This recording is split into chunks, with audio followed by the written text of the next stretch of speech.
Welcome again to another segment of the Grassy Knoll. We're recording this on October 14th for later play. Our guest today is Sandra Utley. She's written the book Dunblane, Unburied. And probably not many of you know what happened there, and those who you might have encountered it somehow, some way, probably have forgotten it. It's about 10 years ago, I believe. But anyway, we're going to have Sandra on with us today for the express purpose of telling us what took place there. And we're going to be touching upon a couple of these incidents where it involved these kind of mass murders. And that would also include Columbine and Port Arthur. Sandra, thank you very much for coming on. And how's everything going over there in the UK? Well, we're getting into the winter now, and it's not very, very pleasant. But I'm here to speak about Dunblane, so I'm quite happy to not talk about the weather, which us English people do all the time. And can't do a thing about. Well, we can't do anything about. So yes, thank you for inviting me on to talk about Dunblane. It's not an opportunity I get very often in Britain. In fact, not at all. It's one of those tragedies that's been brushed under the carpet, and I imagine as a consequence people in America probably won't have heard too much about it over the last 10 years, because if there's nothing in the British media, there's not going to be anything filtering out to the States either. But yes, it was on the 13th of March in 1996, what I consider to be the Western world's worst massacre. A man called Thomas Hamilton walked into Dunblane Primary School. This is the story we were told, but the result of what happened that day, 16 5-year-old children were shot dead and their teacher, and 12 children were injured, some critically, and a further 3 teachers were injured. You're talking about a full class full, 28 children gunned down. 9:30 in the morning, they'd just come out of assembly, changed into the gym kit, and they were in the gym warming up when this man walked in and started firing at them. Now, your connection to this situation was, I guess we would call what your occupation was at the time, we would call it here an EMT. You were on the shift, I guess the second shift, or the shift after the incident took place. Yes, fortunately I wasn't on shift on the Wednesday morning. I was due back at work on the Wednesday evening, so I didn't get that call. And that's something I do like to stress, because sometimes it is reported that I was in the gym and I dealt with the injured children, and that isn't true. And I am, keen to make sure that my involvement is recorded properly. I was called in to relieve my colleagues. My ambulance station, Callender Ambulance Station, which is 9 miles north of Dunblane, received the first call. So they were the first paramedics on scene and declared it a major incident. And then obviously as a result of what they'd been involved in that morning, they were relieved of duties for the rest of the day and went for debriefing. So I was called in to take over the shift along with another colleague. So I feel, yes, I do know directly the devastating effect that what happened in that gym had on all the people who were involved in whatever way. From the nursery teacher who was called in to identify all the dead children. I mean, this woman is completely traumatized. She knew a lot of the children from the year before. They'd been in her nursery class. And of course the children's teacher was dead. So this woman was the only person that could identify the children. And then, as I say, my ambulance colleagues, severely traumatized by what they witnessed. Having to walk in, assessing who was dead, who was close to death and could be given a chance of life by taking them to hospital. And they made an assessment to take one particular girl called Mary Macbeth to hospital. She'd had one gunshot wound to her head, but she was dead on arrival. So 15 of the children died in the gym, and Mary died in the ambulance on the way to the hospital. And then their duties continued. They had to go back and ferry the injured children to to the hospital, and that went on, of course, for a good few hours. Because you're talking about such a huge number of, critically injured children, and some of them had to be airlifted to Glasgow Hospital because the hospital in Stirling just wasn't equipped for dealing with this sort of injury. I mean, Dunblane, Stirling, if you don't know Scotland, it's really just a little backwater. It's, it was just completely out of the blue that something like this happened. I mean, the shock wave from it has just gone on and on, really, for the last 10 years. And when the massacre happened with the Amish school children, I mean, you can just imagine, the peaceful, quiet lives they're living, and something like this, it's like suddenly you're in a war zone. It really just shook everybody so badly. And yeah, for me personally, the repercussions have gone on a lot longer, because I did start a relationship with a man whose daughter was killed in the massacre. His wife had died a few years earlier, and he'd been left to bring up Sophie on his own. And so we can imagine the devastation for him. And we got together a few months after the massacre, and I basically feel like I gave a good 7 years really helping him pick up the pieces, try and live some kind of a normal life, if that's possible, after an incident like that. How much does the specter of what took place that day still hang about Dunblane? Well, I left Dunblane 3 years ago, and I would say the reason that I left was because I felt I didn't want to live with the memory of it really for the rest of my life. I was 36 when the massacre happened, and Mick by then had become involved in gun control work and was travelling abroad a lot, and I was very much left in charge of taking care of his daughter's grave and putting flowers on the graves of all the other children when it was the birthdays and Christmas, etc. And I just felt this was no way for me to spend the rest of my life, because it was like walking on eggshells all the time. I mean, so much money poured into Dunblane, and this became a source of incredible tension. I mean, money came from America, Australia, several £1 million worth of money that was distributed amongst the bereaved and the injured. And it just caused a massive amount of resentment. Nothing could be done at all in Dunblane without there being some reference to, the massacre.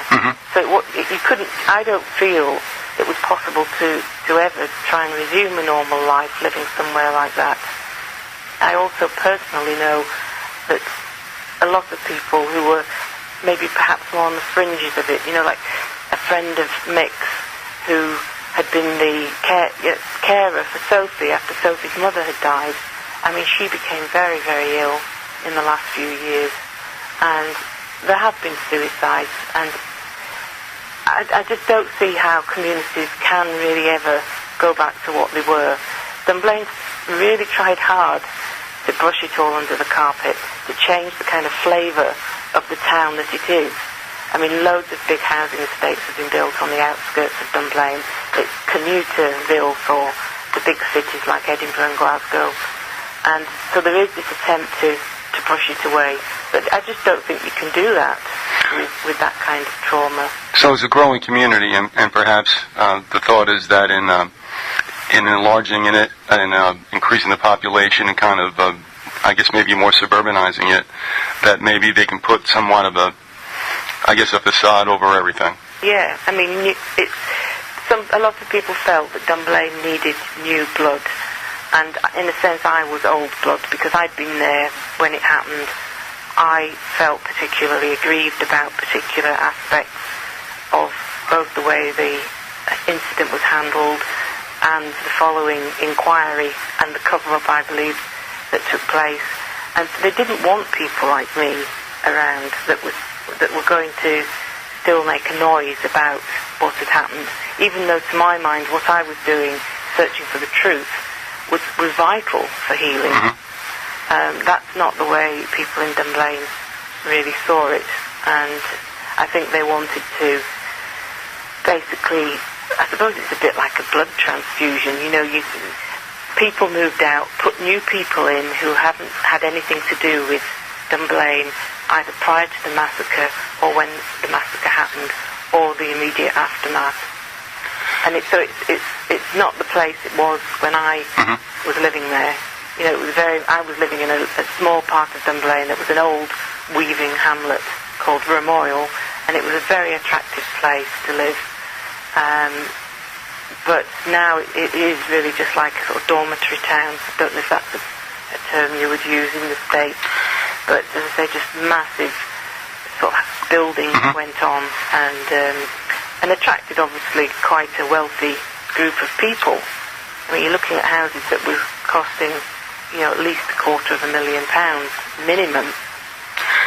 Well, we would call them bedroom communities, and so the concept that you're giving us is very well impressed upon us over here in the United States. I would even tell you also, for nothing, I mean, we're outside the city of Tampa in Florida, and that's exactly what's happening here. Now, we never had an event, but so what's taking place there, whether it was natural or more or less coerced, certainly. I think it was speeded up. Yeah.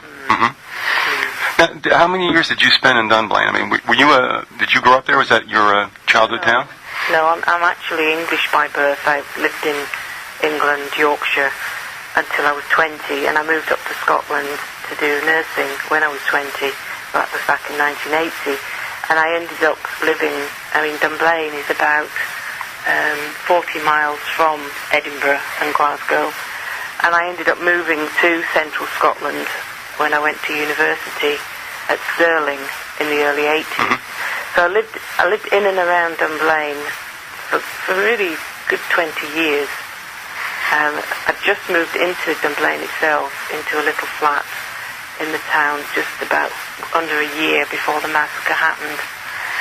So it had been, I mean, all my adult life, it had been my home for all my adult life, and I hadn't really ever had any plans to come back to England. But as I say, I think after the massacre happened, I felt that I didn't want to spend my life in that place. What now? I'm sorry, go ahead. Well, I was going to say it's a bit ironic because I haven't really left Dunblane behind, have I? Because I've written this book. I've been campaigning for a new inquiry for the last 4 years. I've now set up my own website to expose all the lies that were told at the Dunblane inquiry. So in a sense, I've physically left, but obviously emotionally, I'm still there. When did you complete the book, Dunblane Unburied? In March of this year. My aim had been, it was the 10th anniversary of the massacre in March this year, and I had thought then that this is the time for me to stop, because the British media just will not cover anything about the Dunblane cover-up. I mean, they are, to my mind, complicit in it now. And I just thought, well, I've got to find a way to move on with my life. And I've got all this material I've gathered over 4 years, well, 3.5 years at that point. And I thought the only way that I can come to terms with all the work I've done and that's been ignored is to put it into a book. And that was going to be the end of it for me. But, of course, like any action you take, there's always going to be some kind of response to this action. And of course, I ended up then reaching a lot of people who were just so pleased that I'd done this, that I'd documented material from original inquiry documents that most people, well, the majority of people just did not get copies of. The press didn't get copies of. I mean, I was put in this very unique position in that I came across these original documents which proved to me, and these were summaries of witness statements taken by the police after the massacre. And when I then started comparing what was in these witness statements with what these witnesses said at the inquiry, I started to see where the lies were and where the inconsistencies were.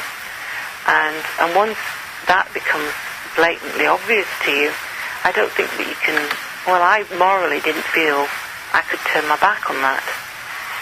So you realized something was wrong just by following the inquiries at the trial or whatever after the fact? Yeah, at the time, the inquiry happened very soon after the massacre, I mean, the massacre happened on the 13th of March, as I say, and the inquiry began on May the 29th. The parents were obviously still completely shocked and numb and grief-stricken. And I don't know that many of them attended the inquiry. And it was a long inquiry. It went on until the middle of July. And it was obviously intended to reassure the British public that this was being properly examined, to make sure that nothing like this ever happened again. But when you start to study the evidence, you actually see that it was just really a bureaucratic device. It was a deliberate. It was a piece of theatre. It was deliberately done, and it was done so quickly to keep everybody quiet. Because what I can see has happened through my contact with people in Australia over the last few months who have been researching the Port Arthur massacre, which happened less than 6 weeks after the Dunblane massacre. They've been denied an inquiry. And they've had people agitating and being involved in campaigning about the truth about Port Arthur for the last 10 years, which we've just not seen in Britain. And I think that's because the British government, in a sense, probably in terms of pacifying the population, handled it extremely well. I mean, to have this inquiry, to give the appearance that everything was all legal and above board, and that the grief of everybody was being taken seriously. And it worked for a good few years. Most of us were quiet, and we didn't make a noise about what had gone on. Mostly because we weren't aware. I think the first awareness, the few of us that are involved in campaigning for a new inquiry for Dunblane, and I say a few, there's literally probably half a dozen of us. And it was one chap up in Scotland, a guy called William Scott, who in 1999, he found out that the Dunblane inquiry documents had been locked away for 100 years, which is totally unprecedented. I mean, even war cabinet papers aren't locked away for more than 30 years. And I read about this at the time, but I mean, in some respects, I think I must be very naive, because it hadn't even occurred to me that this 100-year closure order could be challenged. But William Scott challenged it.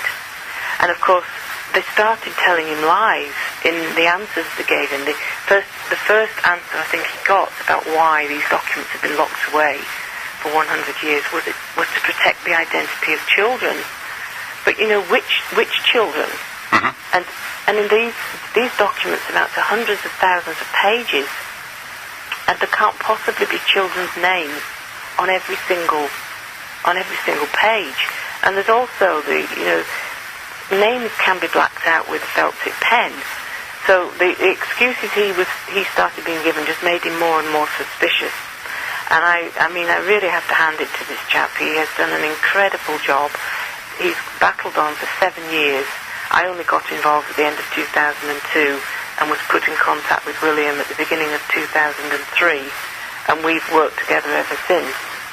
So he's been working twice the length of time as I have, and in fact he's just in the process of doing a mail shot to every single British MP, every Scottish MP in the Scottish Parliament, and every member of the House of Lords, looking for support for a new inquiry. But Sandra, what happened, if I could ask you, that when people, as you said, kind of walked away, buying what the Commission had stated or come up with, what made it start to fall apart years after the fact? I think Lord Burton asking a question in the House of Lords in 1999, I mean, I know I've just said this, but I'm just giving a bit more detail. Okay. He asked specifically for a copy of a report on Thomas Hamilton by a DS Paul Hughes to be put in the House of Lords library.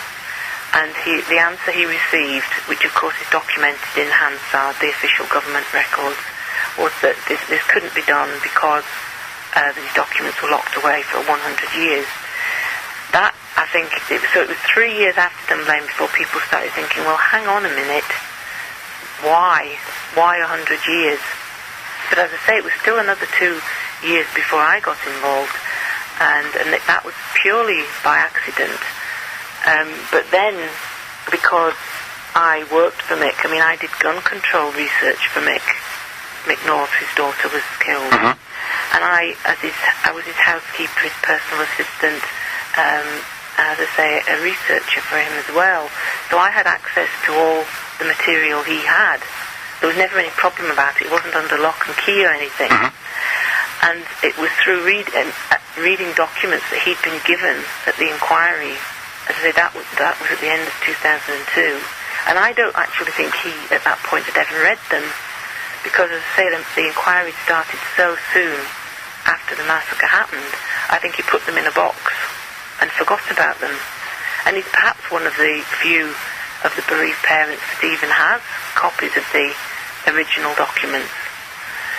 Because, you know, he's a scientist, he collects things, you know, he collates information. And when I read these, I just thought that this isn't the story we were told. I mean, the biggest example that jumped out at me very quickly was that the CCTV evidence showed Thomas Hamilton leaving Stirling, where he lived, which was only about 5 miles from Dunblane. The actual police officer who gave evidence about the CCTV times and directions stated that Hamilton left Stirling at 12 minutes past 9, which would have to be the time he would have left to have got to Dunblane Primary School for 9:30, which is when he arrived. But in the summary of this witness statement of this police officer, it was quite clear that Hamilton left Stirling at 08:44 and 08:46. So I started writing to the Lord Advocate for an explanation of why these times had been altered. And this was prior to the Freedom of Information Act coming in, which basically meant that the Lord Advocate could take his time about answering questions. There's time limits now. Do you have a Freedom of Information Act? I'm sure you do. No, we do, yeah. We call it FOIA, FOIA. Right, well, FOI, yes, that's what I call it. That's what you guys have, yep. And he just wouldn't answer this question, so I had to get my MP to badger the Lord Advocate for a response to this. And in the end, the reply I got after 2 years, I wondered how they were going to get around this. And the Lord Advocate came back and said, oh yes, DC Graham Capes made a mistake in his evidence. Well, if you read the transcript of the inquiry, you can see that whenever a witness said something that the Lord Advocate didn't like or gave an incorrect answer, they were jumped on.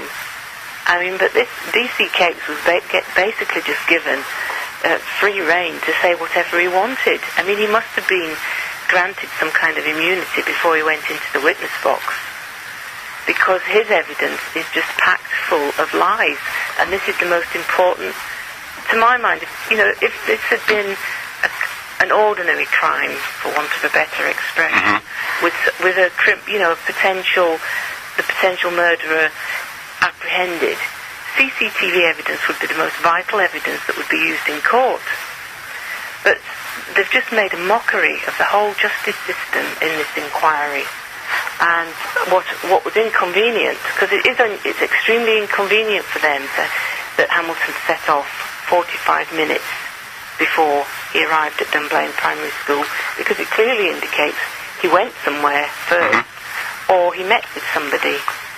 When you say you have CCTV evidence, is there a video of him? It was captured on video. I have the police witness statement, and I haven't obviously got a copy of the CCTV, but the police have, because the camera numbers are recorded in this statement. The camera numbers and the times and the direction. They're at a particular roundabout in Stirling where his van was sighted leaving Stirling. But why was there video going on? I mean, is this part of the total? We have CCTV cameras everywhere. We're basically being watched. Okay, now it's making sense. All right, so you're under almost complete video surveillance over there, huh? Yes. Yeah. Yes. I mean, I have inquired about whether there was any other CCTV sightings of Hamilton once he'd left Stirling, and right before arriving at Dunblane. But there wouldn't have been, because he would have just. I mean, it's not a big city. There wouldn't have probably been anywhere else that there would have been cameras. And that said, he quite clearly didn't take a direct route. And so by then, I suppose once the Crown Office realised that I'd got access to information I was never meant to get. Mm-hmm. And you have to remember, this was in a document that had been locked away for 100 years. I was never meant to know this. Right. The bereaved parents were told if they raised any concerns following the inquiry, well, you had these documents at the time, they were told.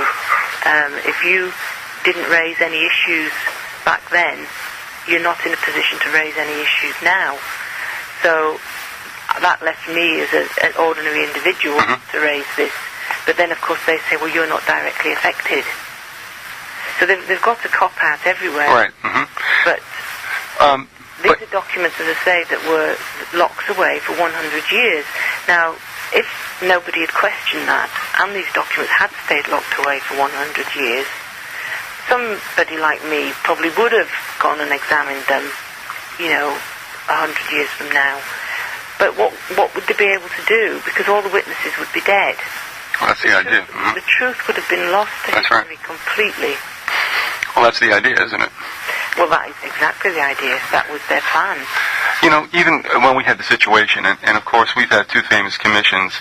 One is the Warren Commission that supposedly investigated the Kennedy assassination, and of course of late we've had the 9/11 Commission. But we all realize that all commissions do is go ahead and tell people what what the government wants them to believe. Nothing really is done, and I'm assuming that's more or less what happened with the Dunblane inquiry. Is that correct? Well, that's what is very apparent now, yes. I mean, I think there are people that feel the same way about the Piper Alpha inquiry, and that was the same Judge Lord Cullen who oversaw that inquiry. That was an oil rig disaster, and that was off the coast of Scotland. Mm-hmm. And also the Lockerbie case. Oh, yeah. I mean, I think we're slower off the mark in Britain. I mean, from things I read on the internet, I mean, the fact that in America you've so quickly taken on board that perhaps you weren't told the truth about 9/11. We haven't been so quick off the mark with big tragedies in Britain. As I say, when I'm talking with some of the people in Australia about their research about Port Arthur, I mean, they're years ahead of me. They've been doing this ever since, the massacre happened. Mm-hmm. British people were completely, with the stiff upper lip and everything, and we have to get over it and move on. And yeah. And that's on my end. Don't worry about it. Sorry? No, what you're hearing, that interruption, is on my end, Sandra. Well, you're probably hearing a lot of interruption at this end as well, because my dog's woken up. Well, I'll tell you what. And he's running up and down the stairs. Well, here's what we'll do. We're at the bottom of the hour, so we'll take a break, and you can deal with Fido, and we'll pick this up on the other side. Would that be okay? That's fine, yes. Okay. Okay. All right, we're back at the Grassy Knoll. We have with us today Sandra Utley. She's written a book entitled Dunblane, Unburied. And we'll pick up more with the storyline in a second. But Sandra, as far as information about the incident, websites, the book that you have, where can people find it and purchase it? The book can be purchased through Amazon online, but I believe that they take about 4 to 6 weeks to get it out to customers. Okay. So the easiest way is to order it directly from me, actually. I can process orders. If anybody wanted to contact me by email, my email address is sandrautley@aol.com, and the book is priced $9.99. Postage to the States, I think, is approximately £5. I'm afraid I can't do a currency translation there for you.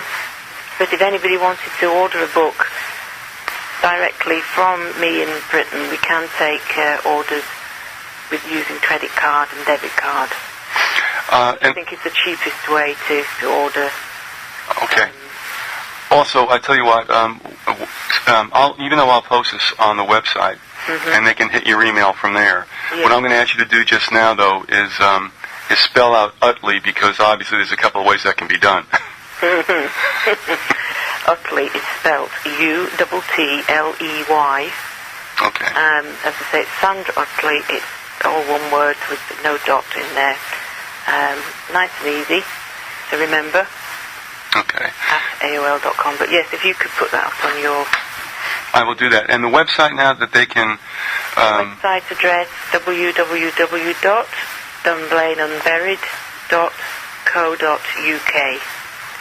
Okay. I trust you'll put that up as well for me. You know I will. Thank you. I will. Thank you. I wouldn't dare not. Getting back to the storyline, too, one of the things we've not spoken about is the profile of the shooter. His name was Thomas Hamilton, correct? Mm-hmm. Could you just give us a thumbnail, more or less, of how he was portrayed, either accurately or otherwise, by the media? Well, actually, I do think the media portrayal of him was probably pretty accurate. He was a very seedy, disgusting character, really. He was a known paedophile. He, at the time of committing the massacre, if indeed he did commit the massacre, he was 43 years old. He lived in a small flat in Stirling, was unemployed, but basically seemed to make a reasonable income out of, well, I believe this, selling images of children. Okay. He ran endless boys' clubs every night of the week. Boys of a particular age, boys of a particular size. You know, he wouldn't have fat boys in his club. He wouldn't have tall boys in his club. He had very specific favourite boys. He photographed them, and there were thousands of negatives and photographs found in his house. But I actually believe that most of the really incriminating ones were seized by the police on the day, because there were definitely police in his house within about an hour of the massacre happening. Photographers who have been to take my photograph or anything to do with the book have told me, you know, we were there on the day. The police moved into that house very quickly. He was undoubtedly a supplier of child pornography and had a lot of connections with a lot of people. As I say, he wasn't a wealthy man. He was quite the opposite. He lived in a dingy little flat, and yet he had lots of male visitors, well-dressed men, arriving in large, flashy cars every day. I went to see his neighbours before I left Dunblane to speak to them about this and other aspects of Thomas Hamilton's life, because it was a very closely confined little street, and because they would all know each other's business. And Mrs. Ogilvy, who gave evidence at the inquiry, I mean, she told me quite categorically, Thomas Hamilton's male visitors continued coming right up until the day before the massacre, whereas every man that was called to give evidence at the inquiry, you know, as an acquaintance, as they all called themselves, an acquaintance of Thomas Hamilton, they all claimed they hadn't seen him for about 6 weeks to 2 months. But Mrs. Ogilvy told me that was just nonsense. I mean, he wasn't a loner. Lord Cullen certainly tried to portray him as a loner, and the media did. That's where I think it fits in with other gun massacres, that that's how they have to portray these men. But Thomas Hamilton they probably weren't friends as you and I might think of people as friends, but he was certainly connected to an awful lot of people, because he was supplying a service. I mean, you have to remember, he was probably most active as a supplier of child pornography in the pre-internet era, where, you know, demand was so great that he was just everybody's friend. Every paedophile in Scotland wanted to know Thomas Hamilton. And all right, so the situation with Hamilton then. Now, I just want to get back to one thing, just to clarify, that he was filmed by CCTV cameras Well, the van he was driving was, but I don't suppose CCTV cameras would be clear enough to identify the driver. But the van, he hired a van the day before, and the van that he was driving was picked up on the CCTV camera with the registration number of the van he hired. That is all definite, and that's confirmed. And that's also, the timestamp on that was a little after 8 a.m.? Oh, it was 08:44 and 08:46. But then if you read Lord Cullen's report, I mean, which was supposed to be the definitive account of the Dunblane massacre, I mean, he ignores all the evidence about neighbours that saw Thomas Hamilton at, say, 8:40, just before he set off.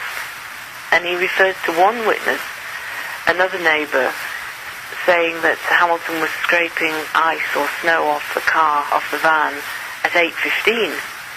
And, I mean, he quite clearly didn't set off till 8:40, but so there's this, the time scales of all, they've just been blurred. I mean, which is part, I mean, if you don't want the truth to come out, then I suppose that's what you're going to do, because most people probably didn't even buy a copy of the Cullen report and read it. It's not a particularly exciting document to read. But the official account has him leaving at somewhere, like you said, a half an hour before the incident? The official account, the police officer that gave evidence, he actually said 12 minutes past 9. All right, so now... I don't know if I'm probably not making this very clear, and I think part of the problem when I'm talking about it is if you don't know the area and you know the distance and how long it would take, it's maybe not seeming very significant, but it is hugely significant. As I say, I lived in that area for over 20 years.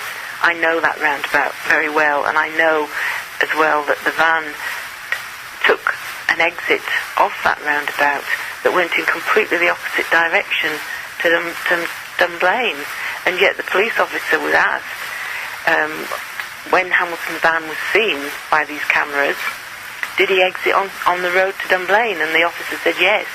Well, that was another lie. He actually doubled back on himself, and as if he was going up to a place called Bannockburn. Well, now, this is not insignificant in the sense of what he might have done in that time in between might have been in preparation for what was to come. Is that correct? I think he was meeting with somebody. I feel that I think he was definitely the designated driver for that day. And there was somebody else involved. All right, now, he is being, he was convicted in a sense of being the lone gunman. And this is why you said designated driver, that there was somebody else. As you now know, was there an unidentified individual that was just assumed to be Hamilton because of the way the person was dressed? Well, that's right. I mean, we have absolutely no way of being 100% sure that this man was Hamilton. I mean, he was dead, so there wasn't going to be an identity parade. The man who witnesses say they saw getting out of the van when he parked at the school, there was a local woman. She said this man had a woolly hat pulled down to his eyebrows. He had large, dark-framed glasses on, and he had a jacket zipped up right to his chin. This wasn't, showing any facial features at all. And in fact, when there were sort of drawings of the gunman in the press in the days afterwards, I mean, it was quite an anonymous image. You would never be able to identify whether it was Thomas Hamilton or anybody else. And the two teachers who were shot and injured, who of course say, oh, Hamilton walked into the gym and he started firing at them immediately. Both of these women have admitted they never knew Hamilton. That, they wouldn't have known what he looked like. They hadn't had any dealings with him. Do you think they're... Sorry? No, could their testimony have been coerced? No, I don't think it would have been coerced. I mean, they would have been deeply traumatized. They were both shot. They went off to a storeroom off the gym to hide. I think that when they were recovering in hospital and they were told the gunman was this Thomas Hamilton, why would they have any reason to doubt that? Right. Wouldn't. guilty.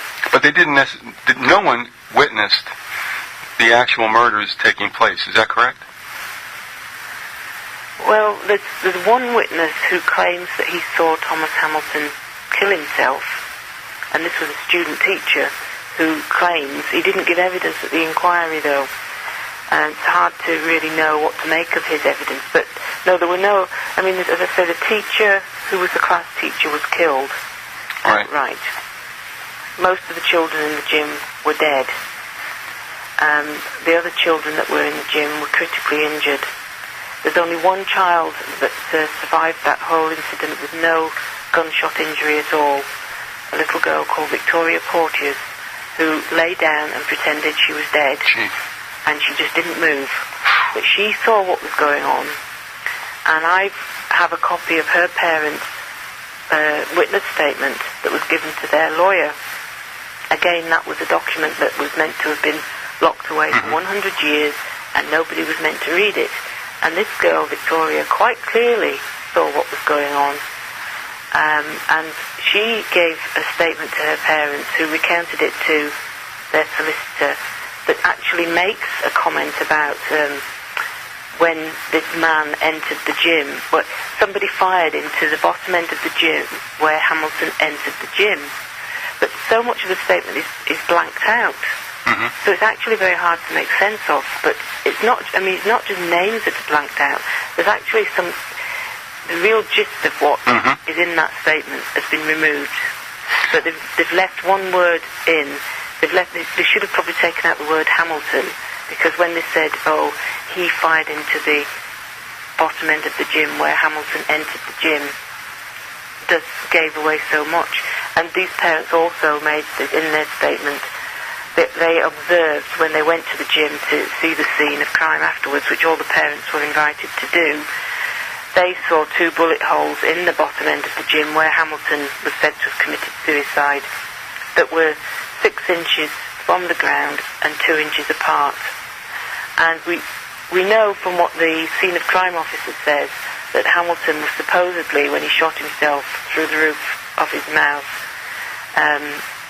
the scene of crime officer says the bullet exited the top of Hamilton's head, but the pathologist says it exited from behind his left ear. And if you look at that fitting in with what the statement of the uninjured child said, it really does lead to the conclusion that Hamilton was shot and killed on scene.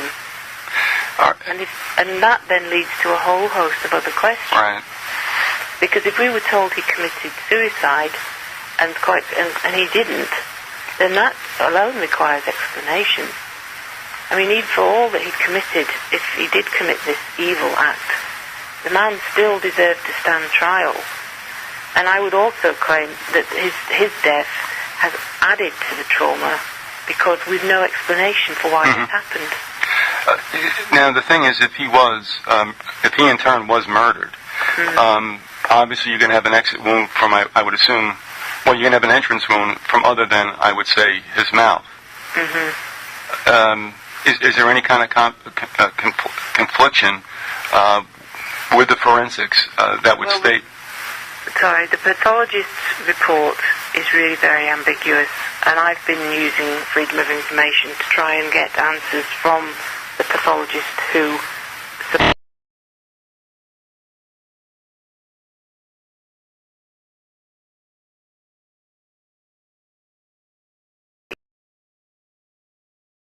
email address is Sandra Utley, Uttley, at AOL.com.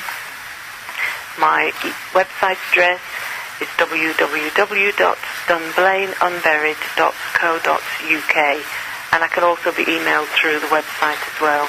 And there's details about the book on my website. Okay. Also, hopefully you'll be able to reach me if you want a copy of the book. Without a doubt. I also want to say, Sandra, stay on the line if you will, because I'm going to bid the audience goodbye. And I just want to touch base with you before we break the connection. Please fasten your seatbelt.